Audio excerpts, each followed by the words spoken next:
Halo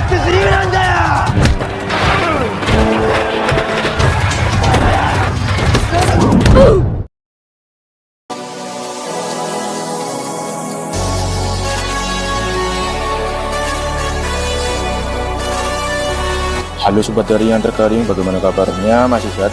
Semua aktivitas masih oke? Kalau oke, bagus. Dan di video kali ini saya akan merangkum sebuah film yang mempunyai rating 6,6 di IMDb, yaitu film Joe Besok atau judul terkenalnya yaitu film Tomorrow Joe. Dirilis tahun 2011, disutradarai oleh Fumihiko Sori berdasarkan skenario dari Eriko Shinozaki, dibintangi oleh Tomohisa Yamashita sebagai Joe Yabuki, Teruyuki Kagawa sebagai Danbei Tange, dan juga Mas Yusuke Iseya sebagai Rikishi. Film berdurasi 131 menit ini menceritakan tentang perjuangan seorang tokoh utama dalam mencapai tujuan yang diinginkannya lewat tinju dibalas tinju. Oke, tak usah berpidato lagi, mari kita masuk ke alur ceritanya.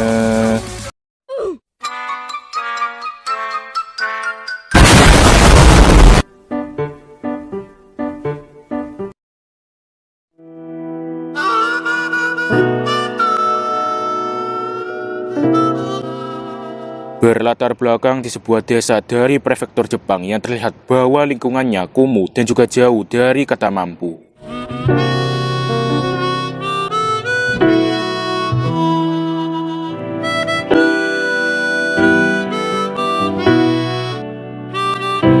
Dan cerita pun akan berfokus pada seorang berandalan dan juga gelandangan yang bernama Joe, yang dimana terlihat bahwa Joe saat ini tengah mengembara tanpa arah dari satu desa ke desa lainnya. Namun, dan di saat yang bersamaan saat ia tengah melakukan bubuk siang di persawahan, ia pun terlihat tengah digerbe-gerbe oleh sekumpulan bocil di sana.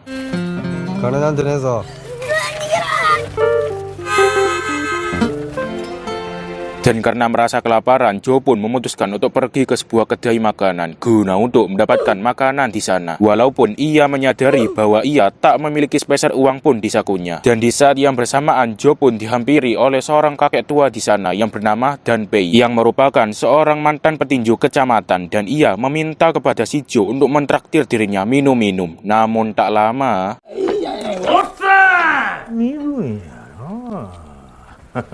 dan ya, secara tiba-tiba Danbei pun dihampiri oleh seorang debt collector yang bernama Nishi dengan tujuan untuk menagih hutang-hutang yang telah dimiliki oleh si Danbei. Namun tak berselang lama saat Joe melihat pesawat kertas yang dimiliki oleh si bocil terinjak-injak oleh kaki yang berdaki dari si Nishi, ia pun secara tanpa basa-basi pun untuk mengajak mereka berbaku hantam.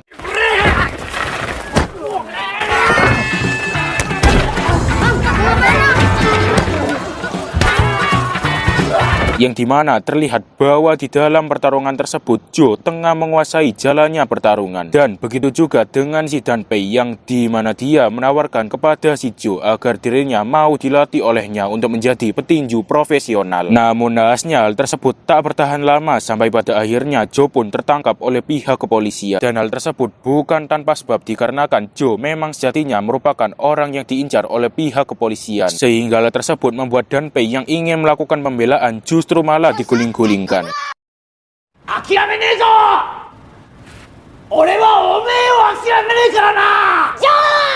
Sementara itu, adegan pun berpindah kembali ke Joe yang dimana setelah divonis 1 tahun penjara, Joe pun kini harus menjalani hari-harinya sebagai tahanan lapas. Dan ia lagi-lagi bertemu dengan orang yang telah ia pukuli, yaitu si Nishi. Namun hal tersebut tak serta-merta untuk merubah sikap asli dari si Joe, yang dimana dia menantang rekan kamar tahanannya untuk berbaku hantam.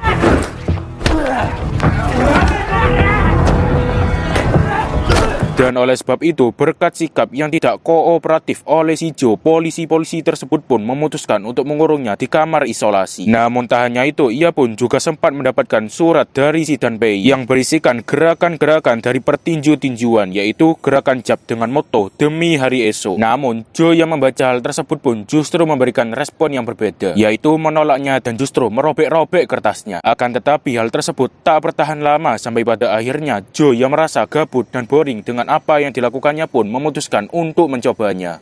えぐり込むように打つべし。この際、肘を左脇の下から離さぬ心構えで突破口を開くため、止めるため、Dan ya, terlihat saat Joe mencoba gerakan-gerakan dari jab, ia pun merasakan sensasi yang berbeda daripada teknik asal-asal jotos yang telah ia lakukan selama ini. Dan oleh sebab itu, ia pun memutuskan untuk mempraktekkan hal tersebut di saat itu juga.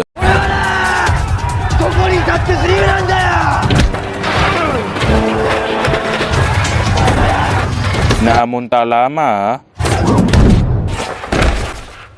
dan ya, secara tiba-tiba ia pun tergampar oleh seorang petinju profesional yang bernama Rikishi. Dan oleh sebab itu, Joe yang menyadari situasi yang semakin sulit pun memutuskan untuk menantang Rikishi dengan berbekal hal-hal yang telah ia pelajari. Ya, naikaku o nerai. Namun naasnya, Joe yang sejatinya merupakan seorang yang berandalan pun justru dibuat tak berdaya saat dirinya mendapatkan berbagai pukulan dan juga tonjokan dari si Rikishi.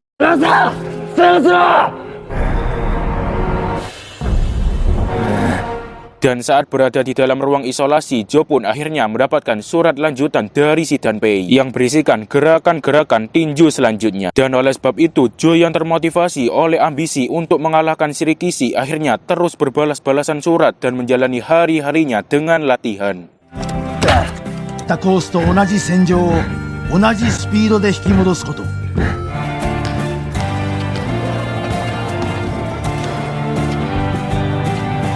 で KO を生む必殺パンチなり。 Hingga pada akhirnya, hal yang telah dilakukan oleh si Joe pun akhirnya mematuk perhatian dari seorang wanita yang bernama Shiraki Yoko. Yang di mana Yoko ini merupakan seseorang yang cukup berkoneksi bagi pihak kepolisian. Dan dia meminta kepada si Joe agar dirinya mau dan ikut untuk mengikuti pertandingan tinju di tempat miliknya. Mendengar hal tersebut, Joe pun sempat menolak tawarannya, dikarenakan dirinya beralasan bahwa Yoko hanya ingin mempromosikan tempatnya dengan gaya. Namun hal tersebut tak bertahan lama sampai pada akhirnya Yoko mengatakan bahwa Joe bisa berkesempatan untuk gelut bersama Rikishi.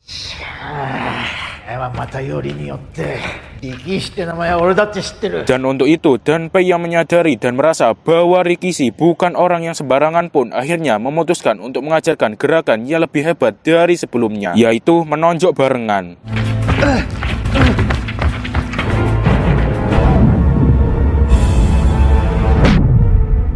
Singkat cerita, harinya pun akhirnya telah tiba, yaitu hari di mana Joe akan menghadapi pertandingan dirinya melawan si Rikishi.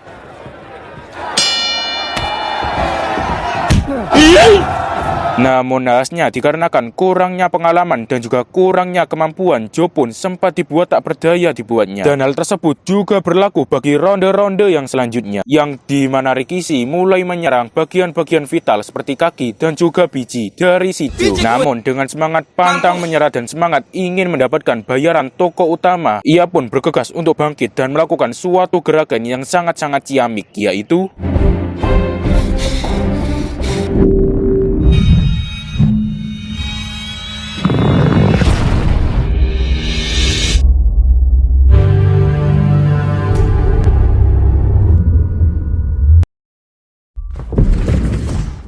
Dan oleh sebab itu, berkat pertandingan yang telah mereka jalani, mereka bertiga pun akhirnya mendapatkan kebebasan dari pihak kepolisian. Dimulai dari perjalanan Rikishi untuk menjadi juara tinju, dan juga si Joe yang memutuskan untuk ikut tinggal bersama si Danpei dan berlatih bersama dirinya untuk mewujudkan ambisinya, yaitu mengalahkan Rikishi. Dan di dalam masa pelatihannya, Danpei pun sering menyuapi kata-kata bijak kepadanya, seperti kehidupan bukanlah sesuatu yang engkau gunakan, melainkan sesuatu yang engkau laksanakan.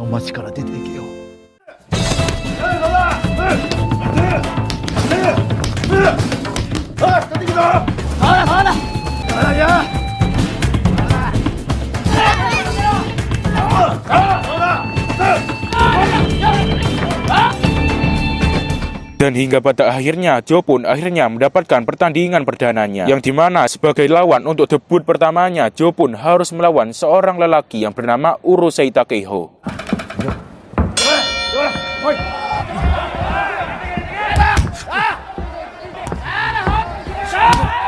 Yang dimana terlihat di awal pertandingan tersebut, Joe terlihat sangat-sangat mudah untuk melawannya. Dan tak berselang lama, Joe pun akhirnya membiarkan dirinya untuk digebuk-gebuki oleh Takeiho. Dan hal tersebut bukan tanpa sebab, dikarenakan Joe ingin melakukan gerakan yang sangat ia gemari.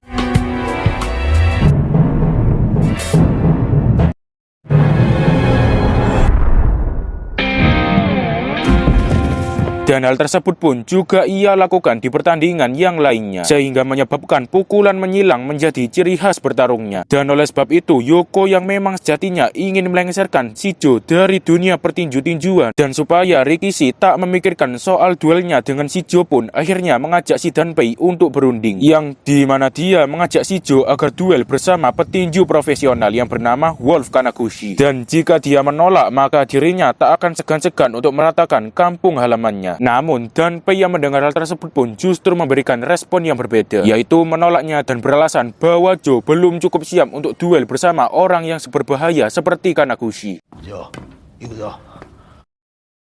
Dan benar saja, di keesokan paginya Yoko pun telah tiba di pedesaan, dan ia telah siap untuk beradu mekanik bersama traktor-traktornya. Namun hal tersebut tak bertahan lama, sampai pada akhirnya Joe pun telah tiba di sana, dan ia meminta kepada si Yoko agar dirinya tak meratakan desanya, dan sebagai gantinya Joe akan mengikuti pertandingan melawan si Kanaguchi. Joe, 絶対勝つんだよ。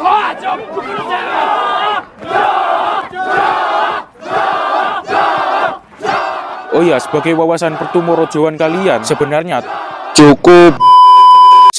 tujuan utama Shiraki Yoko ingin meratakan kampung tersebut bukan hanya didasari oleh keinginan dirinya yang ingin membangun tempat gym di sana, melainkan ingin membalaskan dendamnya kepada tempat yang telah membuat masa kecilnya menjadi tak berharga. Dan oleh sebab itu, Rikishi yang mengetahui hal tersebut dan merasa iba pun akhirnya memutuskan untuk terus mengabdi kepada Shiraki. Namun hal tersebut kini telah sirna begitu saja, semenjak ia telah pertama berjumpa dengan Shijo, dan ia berusaha mati-matian agar bisa bertarung melawan Shijo, walaupun ia harus mengorbankan berat badannya dan juga nyawanya.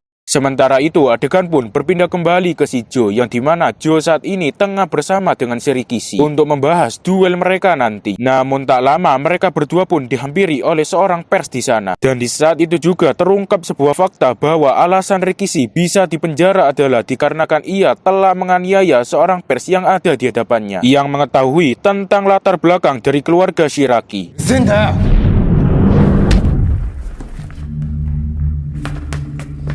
おい、拳を大事にしろ。 Setelah itu, Joe pun akhirnya menghadapi pertandingannya melawan si Wolf Kanaguchi, dan juga terlihat bahwa Rikishi juga datang untuk melihat pertandingan dirinya.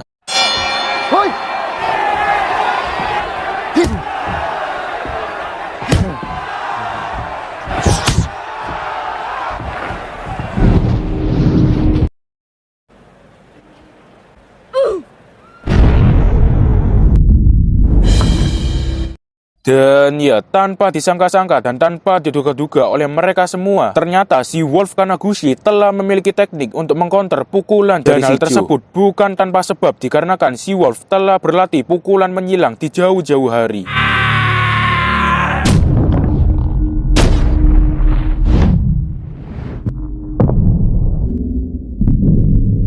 Hingga pada akhirnya saat Joe telah tersungkur untuk kesekian kalinya, tak disangka Rikishi pun datang untuk membuat dirinya bangun. Dan oleh sebab itu, dengan semangat pantang menyerah dan semangat belum sampai pada durasi akhir filmnya, ia pun bergegas untuk bangkit kembali walaupun dengan kondisi yang setengah teler.